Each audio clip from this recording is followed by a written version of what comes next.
জয়পুরহাটের অন্তত 40% মানুষ পোলট্রি শিল্পের সাথে জড়িত থাকলেও সনাতন পদ্ধতিতে মুরগি পালনে লাভের তুলনায় লোকসানি গুনতে হতো বেশি।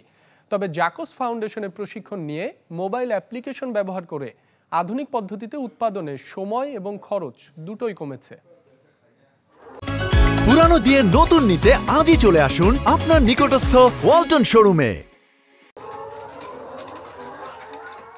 প্রায় এক যুগ ধরে পোলট্রি উৎপাদনে জড়িত জয়পুরহাটের নূরপুর গ্রামের রণজিৎ মিনজি।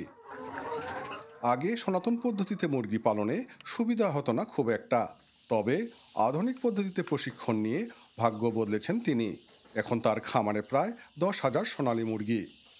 আমি কম খরচে উৎপাদন করতে পারি। আগে আমার 2000 মুরগিতে ওষুধ খরচ লাগতো 20,000 25,000 টাকা, এখন সেখানে আমার 2000 মুরগিতে 10,000 12,000 টাকা হলে ঔষধ উৎপাদন খরচ হয়ে যায়।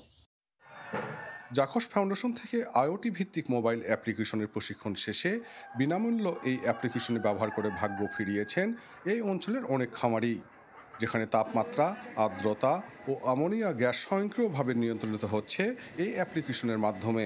ফলে কমেছে খরচ, বেড়েছে লাভ। আমরা ব্যবসা করতাম কিন্তু বেশিরভাগ ক্ষতিগ্রস্ত হতো।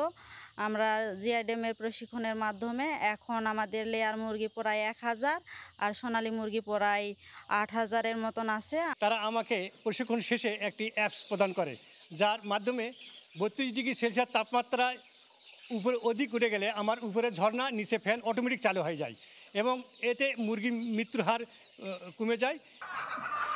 দেশের অর্থনৈতিক উন্নয়নে নিরাপদ মুরগি পালন ও উৎপাদনে আশীর্বাদ হয়ে দেখা দিয়েছে আইওটি ভিত্তিক এই মোবাইল অ্যাপ্লিকেশন। জাকস ফাউন্ডেশন বিভিন্ন পদক্ষেপ গ্রহণ করেছে। এই পদক্ষেপগুলোর মধ্যে অ্যাডভান্স ট্রেনিং রয়েছে, খামার ব্যবস্থাপনা রয়েছে, অ্যাপসের মাধ্যমে ঘরের তাপমাত্রা নিয়ন্ত্রণ করে মৃত্যুহার রোধ করা হচ্ছে। জয়পুরহাটে প্রায় 10,500 পোলট্রি খামার রয়েছে। হারুন রশিদ, চ্যানেল 24, জয়পুরহাট।